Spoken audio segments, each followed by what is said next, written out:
తీసుకున్నా, మీరు పొలాల్లో మీకు పొలాలు ఉన్నా, మేము ఆ పొలాలకు నీటి పాలన అందించే విషయమై ప్రభుత్వం వారు 100% రాయితీ ఇస్తున్నారు ఎస్టీలకు. ఈ సంవత్సరం నుంచి 100% రాయితీ. అంటే మాకేం ఉండాలి, మాకేం కావాలని అడిగితే మీకు పొలం ఉండాలి, అందులో ఒకవేళ బోర్ ఉంటే దానికి అవసరమైన ఎలక్ట్రిసిటీ కనెక్షన్లు కూడా మన బషీర్ గారు సంబంధిత డిపార్ట్మెంట్లతో కలిపి ఏర్పాటు చేస్తారు. దానికి సంబంధించి మీకు ప్రతి మొక్క దగ్గరికి కూడా చిన్న చిన్న పైపు ద్వారా వెళ్ళి నీళ్లు పడి, ఇప్పుడు మీరు తీర ప్రాంతాల్లో చూస్తుంటారు వేరుశనగ నీళ్ళని మీకు చిన్న మైక్రో స్ప్రింక్లర్స్ అంటారు, అవి తిరుగుతూ ఉంటాయి. దానివల్ల ఏంటి ఉపయోగం? మనకు నీళ్లు పెట్టే బాధ తప్పుతుంది, పొలం ఎప్పుడు కూడా తడిగా ఉంటుంది. ఇసుక నేల కాబట్టి మనం ఎంత నీరు పారించినా మనకు ఆ నీరు ఆవిరైపోవడం తప్ప మనకు చెట్లకు అందుబాటులో రాదు. కానీ నిరంతరం ఆ స్ప్రింక్లర్లు తిరుగుతూ ఉండడం వల్ల ఆ పంటకు అది బలాన్ని చేకూర్చి ఆహారాన్ని తీసుకునే ఒక విషయంలో దోహదపడతారు. కాబట్టి అలాంటి పరికరాలు అందించడానికి మా దగ్గర 100% ఎస్టీలకు ఫ్రీ. మీరు ఎవరైనా పొలం ఉన్న రైతులు చెప్పండి, ఇక్కడికి వచ్చిన వాళ్ళ పొలం లేనంత మాత్రాన ఈ ట్రైనింగ్ ఏం వృధా కాదు. మీరు తెలుసు కాబట్టి ఈ చిన్న చిన్న నల్ల ట్యూబులు కానీ లేకపోతే నల్ల పైపులు కానీ మొక్క వేరు మొదల దగ్గరికి వెళ్ళి నీళ్లు అందించే ప్రక్రియలో ప్రభుత్వం వారు ఉచితంగా మీకు 100% ఇస్తున్నారు. కేవలం జిఎస్టీ పన్ను మీరు కడితే సరిపోతుంది. అది కూడా 100లో ఉంటుంది, ఏమి ఇబ్బంది లేదు. మహా అంటే 1000లో ఉంటుంది, అది లక్షల్లో అయితే ఉండదు. భవిష్యత్తులో 1000 ఎకరాలు మనం కూడా చేయొచ్చు అది. కాబట్టి ఈ యొక్క మైక్రో ఇరిగేషన్ సంబంధించినంత వరకు మా దగ్గర ఉండే ఒక కార్యక్రమాల వివరాలు అవి. ఇకపోతే బషీర్ గారు ఇంకొక మాట చెప్పారు, ఫుడ్ ప్రాసెసింగ్ అని. మనం వేరుశనగ మనం కాగితాల్లో పెట్టుకొని బస్సులో పోయేటప్పుడు తీసుకుంటాం కదా, తింటామా? వేరుశనగ పప్పు ఏమంటాం మనం దాన్ని? వేరుశనగ పప్పులు అంటాం కదా, పొట్లాల్లో కట్టిస్తారు, దానికి ఎంత ఇస్తాము? 10 రూపాయలు ఇస్తాం. అలాంటి వేరుశనగ పప్పుల్ని మనము ఒక పళ్ళెంలో పోసి దాంట్లో బెల్లం యొక్క పానకం లాగా పోసి దాన్ని అచ్చులుగా తయారు చేసి అమ్మితే రేట్ పెరుగుతుందా లేదా? అలాంటి కార్యక్రమాలని చేయడానికి మనకు ఒక గవర్నమెంట్, కేంద్ర ప్రభుత్వము రాష్ట్ర ప్రభుత్వం ఒక మంచి కార్యక్రమాన్ని అమలు చేస్తుంది. అదేంటంటే ప్రధానమంత్రి సూక్ష్మ ఆహార శుద్ధి పరిశ్రమల క్రమబద్ధీకరణ పథకం. అంటే ఇంత పెద్ద పెద్ద పదాలు, సంస్కృత పదాలు చెప్తే మాకు ఎట్లా తెలుసారండి? అంతేనా? ఏంటిది సూక్ష్మ ఆహార శుద్ధి పరిశ్రమ అంటే ఏం లేదు, ఇంగ్లీష్లో చెప్తే కొన్నిసార్లు బాగుంటుంది. మైక్రో ఫుడ్ ఎంటర్ప్రైజెస్ అంట, చిన్న చిన్న ఈ ఆహార పదార్థాలు తయారు చేసుకుంటే వీళ్ళందరూ ఏం చేసేవారంటే గతంలోనూ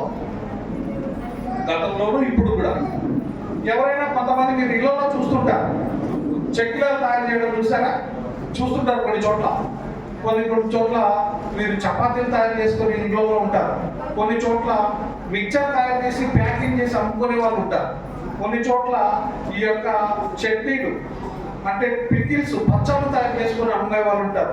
పచ్చళ్ళల్లో మరి మాంసాహార పచ్చళ్ళు వచ్చాయి, శాకాహార పచ్చళ్ళు కూడా వచ్చాయి. ఆ తర్వాత మరి రకరకాల పాలకోవాలు చేసి అమ్మే వాళ్ళు ఉంటారు, రకరకాలుగా మరి స్వీట్స్, బేకరీ ఐటమ్స్ చేసే వాళ్ళు ఉంటారు. వీళ్ళందరూ మరి ఎక్కడ చేస్తున్నారు? వీటన్నింటినీ చేసేవాళ్ళు చిన్నగా చేసేవాళ్ళు వాళ్ళ ఇంటి ఆవరణలోనూ లేకపోతే ఇళ్లలోనూ చేసుకుంటుంటారు. అవి తీసుకొని వచ్చి మార్కెట్కు వేస్తారు. ఇలా మనకు ఇవన్నీ కూడా ఒక క్రమబద్ధతలు లేవు కాబట్టి వీటన్నిటిని క్రమబద్ధీకరించాలి అని ప్రధానమంత్రి గారు ఒక పథకాన్ని తీసుకొచ్చారు. అదే ప్రధానమంత్రి సూక్ష్మ ఆహార శుద్ధి పరిశ్రమల క్రమబద్ధీకరణ పథకం. మరి దీంట్లో ఏం చేస్తారు? దీనివల్ల ఏంటి మనకు ఉపయోగం? నేను ఎందుకు మీకు ఈ యొక్క కార్యక్రమం గురించి చెప్తున్నాను? ఇందులో లక్షకు 35,000 రూపాయలు గవర్నమెంట్ సబ్సిడీ ఇస్తుంది. 2 లక్షలకి ఎంత? లక్షకు 35,000. 2 లక్షలకి ఎంత? ఆలోచించాలి. 2 లక్షలకి ఎంత? 1,35,000 గట్టిగా రెండు లక్షలు ఎంత? అమ్మా, చెప్తున్నా కదా, గట్టిగా చెప్పు. చెప్పు ఎంత?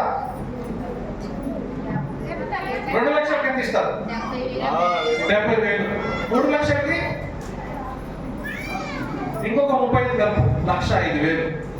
అలా మనకు 10 లక్షల రూపాయల వరకు ఉచితంగా ఇస్తారు. మీరు ఏం చేస్తే ఇలాంటివి ఏవైనా తయారు చేసుకునేటివి యూనిట్లు ఇళ్లలో కానీ మీ పక్కన కానీ ఎక్కడైనా ఒక అనువైన ప్రదేశంలో పెట్టి దాన్ని మీరు నాణ్యతగా తయారు చేస్తే మరి ఏమేమి తయారు చేయొచ్చు? మనము మిక్చర్ తయారు చేయొచ్చు, పచ్చళ్ళు తయారు చేయొచ్చు, ఈ యొక్క వేరుశనగ ఉండలు తయారు చేయొచ్చు, పప్పుల ఉండలు తయారు చేయొచ్చు, పచ్చళ్ళు తయారు చేయొచ్చు. అలాగే మీరు బిస్కెట్లు కానీ ఇంకా క్రీమ్ బిస్కెట్లు కానీ లేదా బేకరీ ఐటమ్స్ తయారు చేయొచ్చు. ఇంకా ఏదైనా తయారు చేయొచ్చు. ఎన్ని అవకాశాలు ఉన్నాయో మీకు నేను వీడియో చూపిస్తాను. ఇవన్నీ కూడా మాకు ఒక క్రమ పద్ధతిలో తయారు చేసుకోవాలనేది వాళ్ళు చెప్తారు. ఏం మరి ఆ క్రమ పద్ధతి? మనము చాలా నీట్గా ఉండాలి. చేతులకు తయారు చేసేటప్పుడు గ్లౌజులు వేసుకోవాలి. నెత్తికి ఏం పెట్టాలి? టోపీ పెట్టుకోవాలి. వలలాంటి టోపీ చూస్తుంటారు మీరు. ఎందుకు టోపీ పెట్టుకోవాలి? ఎందుకు? ఏది పడకుండా. Very good. ఇవన్నీ ఇలా తయారు చెయ్యాలి అన్న ఉద్దేశంతో ఈ కార్యక్రమం పెట్టారు. ఈ కార్యక్రమం పెట్టి అందులో మనకు బ్యాంకు ద్వారా లోన్ మీరు తీసుకుంటే బ్యాంకు ద్వారా ఇప్పించే ప్రయత్నం కూడా ఇక్కడ మనం తీసుకుంటాం. ఆ బాధ్యత మీకు ప్రాజెక్టు రిపోర్ట్ తయారు చేయడం కానించి బ్యాంకు పంపించి బ్యాంకులతో మాట్లాడించి మీరు బ్యాంకు దగ్గర పరపతి ఉన్న వాళ్ళకు బ్యాంకుల దగ్గర పరపతి ఉన్న వాళ్ళకు ఎందుకు ఈ మాట అంటున్నా? బ్యాంకు రుణాలంటేనే పరపతి ఉండాలి, లేకపోతే మేనేజర్ ఇవ్వడు కదా. మీరు తిరిగి కడతారన్న నమ్మకం ఎవరికి ఉండాలి? మేనేజర్కి ఉండాలి. కాబట్టి ఈవెన్ లోన్ ఇస్తే ఈమె తిరిగి కడుతుంది అన్న వాళ్ళకు ఆమె ఏమి చేస్తుంది, ఎటువంటి యూనిట్ పెడుతుంది అన్న దానికంటే ఆమె బాగా లోన్ కడుతుంది. కాబట్టి ఆమె లోన్ ఇస్తే నేను సేఫ్, నాకు డబ్బులు తిరిగి వస్తాయి అని అనుకునేటట్టు మనం బ్యాంకులు తయారు చేయాలి. అంటే మనం నమ్మకం పెంచుకోవాలి. అంతే కదా. అప్పు పుట్టిన ఊర్లో మనం ఉండగలమా? ఉండలే. అంతే కదా. అప్పు ఉంటే అప్పిచ్చేవాడు ఉంటేనే ఆ ఊర్లో మనం ఉండాలనుకుంటాం. అప్పిచ్చేవాడే ఆ ఊర్లో లేకపోతే మనం ఎక్కడికి పోతాం? అందుకనే అప్పిచ్చేవాడు వైద్యుడు అనుకుంటారు. అప్పిచ్చేవాడు వైద్యుడు కాదు, అప్పిచ్చేవాడు వైద్యుడు లేని చోట ఉండద్దు అన్నారు. కానీ అప్పిచ్చేవాడే వైద్యుడు అయిపోయాడు కదా. అప్పిచ్చేవాడు మరియు వైద్యుడు లేని గ్రామంలో ఉండద్దు అన్నారు పెద్దలు. ఎందుకు? అప్పిచ్చేవాడు మనకు అవసరం, వైద్యుడు మనకి ఏదైనా బాగలేకపోతే చూస్తాడు కదా. కాబట్టి ఇది ఎవరికి లోన్ ఇవ్వాలి? ఎవరికి? 18 సంవత్సరాలు నిండిన ప్రతి మహిళ ప్రతి పురుషుడికి లోన్ ఇస్తారు. ముఖ్యంగా మహిళలకు ప్రాధాన్యత ఇస్తారు. కాబట్టి మనకు 18 సంవత్సరాల నుంచి దాదాపుగా 50 సంవత్సరాల వరకు కూడా ఈ రుణాన్ని మనం తీసుకోవచ్చు. మరి మనం ఎవరు కాగితం పెట్టుకోవాలి? ఎవరికి కాగితం పెట్టవలసిన పని లేదు. దీంట్లో కాగితాలే ఉండవు. మరి కాగితం లేకుండా మాకు లోన్ ఎలా ఇస్తారు? దీంట్లో మీరు ఏదైనా ఒక లోను ఏదైనా ఒక కార్యక్రమం చేయదలుచుకుంటే ఏమేమి కార్యక్రమాలు చేయవచ్చో నేను చూపిస్తాను. ఆ కార్యక్రమాలు మాకు ఇంట్రెస్ట్గా ఉంది, మా గ్రూప్ సభ్యులము మేము చేసుకుంటాము. దీన్ని తలా ఇంత చేసుకుంటే అన్ని కలిపి మేము మార్కెటింగ్ చేసుకోవడానికి అవకాశం ఉంటుందని మీరు కానీ నిర్ణయిస్తే మీ బషీర్ గారి ద్వారా మాకు తెలియజేస్తే మేము వచ్చి దానికి సంబంధించిన ప్రాజెక్టుకు సంబంధించిన రిపోర్ట్ తయారు చేసి అది మేము కంప్యూటర్లోనే బ్యాంకుకు పంపిస్తాం. మీరు వెళ్ళి ఇవ్వాల్సిన పనులు.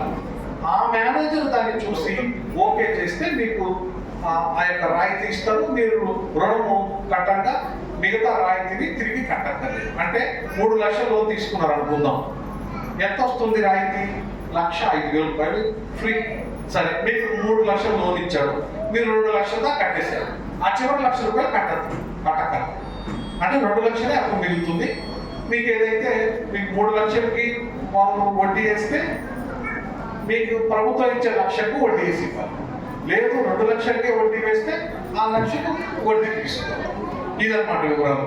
ఇప్పుడు ఒకసారి ఏమేమి యూనిట్లు ఉన్నాయో చూద్దాం. Unit place direct